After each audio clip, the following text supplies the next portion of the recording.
After a short break, we're back here with War Rapport Wednesday with, of course, our good guy Mike G, who covers everything on the Plains. But we got to talk basketball season. Mike, what another surprise, right? A major win for Auburn at home against Tennessee. We've seen Auburn get big wins, but how does this one feel different? Look, it feels different because you had Miles Kelly, Denver Jones, you had Chad Baker-Mazara, and you had Tahad Pettiford, all 0 for 19 at the half. Wow. None of your guards hit a shot. And you had Johni Broome playing on one leg. So there were some questions about whether Johni would play in this one. He made it back. He clearly wasn't 100% Rex. Right. And he was still the best player in the game. So 16 points, 13 rebounds, easy double-double for Johni. And Tennessee got off the hook a little bit. Johni couldn't defend the basket the way he normally does because you could tell he was protecting that ankle a little bit. But, you know, look, Auburn made shots when they had to make shots. Tahad Pettiford was a guy down the stretch in the second half. Chad Baker-Mazara gave them the energy that they needed, and Miles Kelly with the dagger three. Yes. On the self rebound by Johni after he misses his own shot or gets it blocked, kicks it out to Miles. Miles hits the dagger. Neville was loud. It was loud, Rex, and it was definitely a factor in the game. Look, Ziegler is he's a great player. I thought he carried the Tennessee Saturday night, but it would have been the coldest thing ever for him to hit the game-winning shot with that crowd in his face, and boy, he missed it, and Auburn took home the win. So probably one of the better wins of the season. You've shown you can win their type of game, right? Because that was the pace that Tennessee wanted to play. Slow it down, grind make it out, ugly, low scoring, and Auburn still found a way to win that. So it was great. Now, if that game's not in Neville, I don't know about that outcome, but they found a way, and the officiating wasn't great either. There was definitely some ghost fouls that they were calling out there I did not understand. Auburn overcame all that, so you got to give them credit. And look, you got to win ugly games like that, and we're glad that they did, but hopefully we don't have to win a game like that again. But a win like this, Auburn has yet another quad one win. I see double-digit quad one wins. This team is legit. There's no questioning how good Auburn is this season, right? Yeah, look, 11 quad one wins is by far the most in the country. They actually had the 9th rated non-conference schedule, so it was a difficult non-conference as well too. And you survived that one because you played 7 quad one games in the non-con, and you won 6 of them. So they haven't lost a game since at Duke at Cameron Indoor in the non-conference. This is a special team, and what we see on the court is we see a chemistry and we see a belief that they can win any type of game, and that's showing up. This is the best team in the country. We talk about this all the time. In college basketball, when you recruit at a high level, a lot of years your most talented player will be a freshman.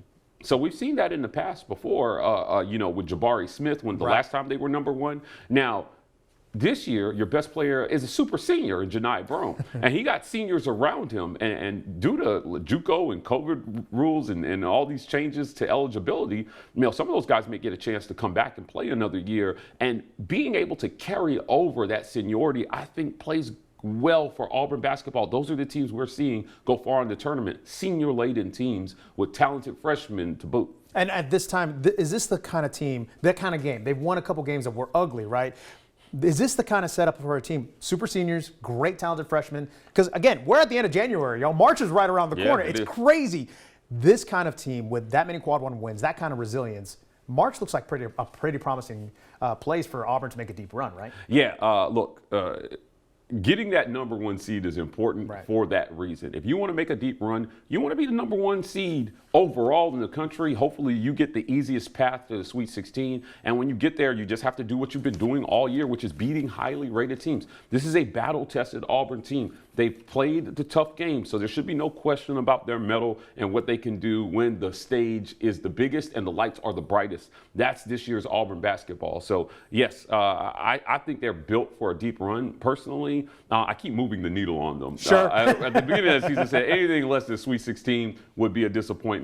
And then after the non-con, I was like, man, anything less than an Elite Eight for this would be a disappointment. And now you're halfway through your SEC schedule, and I'm like, I don't know, man. Anything less than Final Four might be a real disappointment for this squad. So these guys, this is a rare chance for Bruce Pearl, I think, to be in this position where nobody's doubting you anymore. Right. You're going to get the benefit of the doubt. You've proven it week in and week out. You've proven it at home. You've proven it at neutral sites. You've proved it on the road. And it's shown in the AP voting and in the net. And look, these guys are absolutely bummed, but I got to ask you this question. I know we don't have a schedule right in front of you, but if you look down the schedule, rest of the conference schedule, where's the next biggest test for Auburn? It's Alabama. It's Easily definitely Alabama, right? You've got LSU coming up this Wednesday on the road, and that should be road games in the SEC are tough. Look, you'll take any win you can get on the road right. in this conference. So hopefully you don't see a slip there if you're Bruce Pearl. But you got to play Alabama twice to close this schedule, and the last one is in Neville, against the Crimson Tide. But you got to go to Tuscaloosa first, and I think that game is what we thought Saturday's game versus Tennessee is going to be. The Tennessee game lost a little luster because Tennessee lost a few games. Right. And we were potentially a week and a half before that game looking at a 1 versus 2 matchup. Undefeated on both sides. Look, we could be looking at a 1 versus 2 matchup when Auburn goes to Tuscaloosa to play Alabama. They're number 4 right now. So that's going to be a game for the ages, and I think that's your next big test. They have a player that you had last year, Aiden Holloway. That's going to be interesting. There's going to be some interesting motivations on both sides of the court there, and I think it's going to be as riveting a storyline as we'll have in college basketball this year. If you've listened to what Mike has said about Aiden Holloway, look, things unfolded the way they did at Auburn. We'll revisit that when the Iron Bowl on the hardwood comes around. But let's talk about the women now.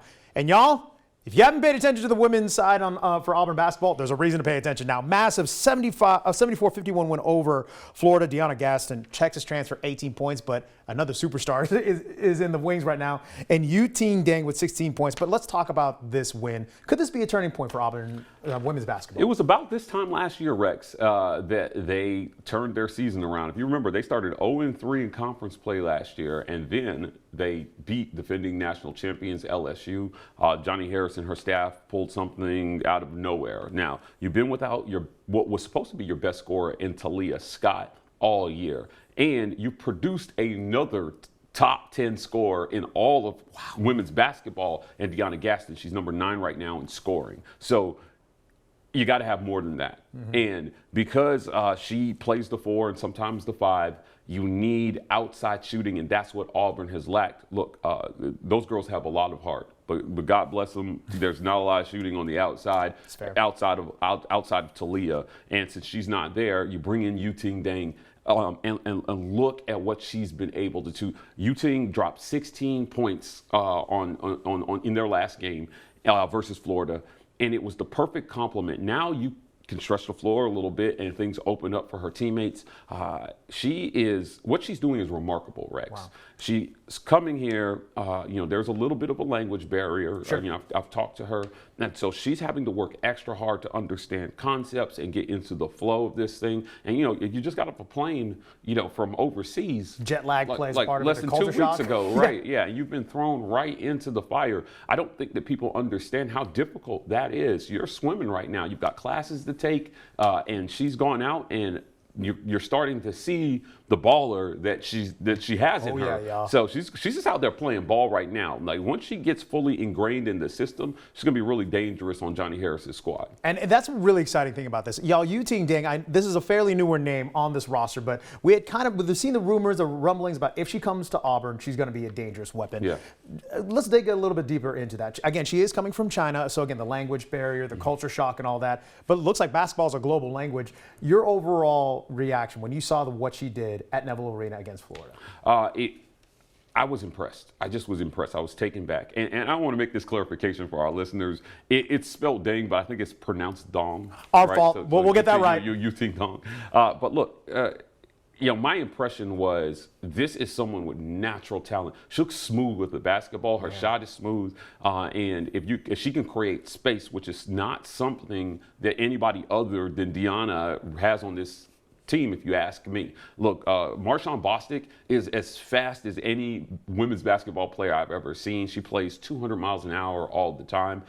She's a decent ball handler, but there's no jump shot there. So, outside of the paint in that restricted area, she's not really a threat to shoot the ball. And you've got YuTing, who can rebound, who can play defense, and who can shoot from the outside. And, once she starts to penetrate and get down low and start scoring down low, Auburn's going to be a problem problem, I think, the way they play defense. So the makeup of this roster isn't what Johnnie Harris envisioned when the season started. At one point this year, they played with 5 players in practice for a week. What? Because of injuries, right? Wow. So a little bit of bad luck, but right now you've got I think you're 2-6 in conference right now, and if you're going to make a run, now is the time. It's not going to be easy because you got South Carolina coming up, and you've got some really, really tough games on the docket. The SEC's tough this year, but if you look at the games that they lost in the non-conference against decent teams, those were 1-2 possession games. And if you have YuTing, and I would say they had YuTing in the non-conference,